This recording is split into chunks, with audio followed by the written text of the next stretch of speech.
வானத்தில் ஒரு நட்சத்திரம் புதிதாக பூ பூத்து சிரிக்கின்றதே. எங்கே எங்கே என்று தினந்தோறும் நான் எதிர்பார்த்த நாள் இன்று நடக்கின்றதே.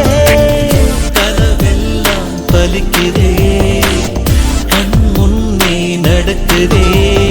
அடைவண்டியில் நீ நடந்த காட்சி இன்னும் கண்களிலே.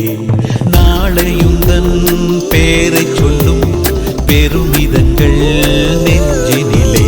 என் தோளை தாண்டி வளர்ந்ததனால் என் தோழன் நீ அல்லவா.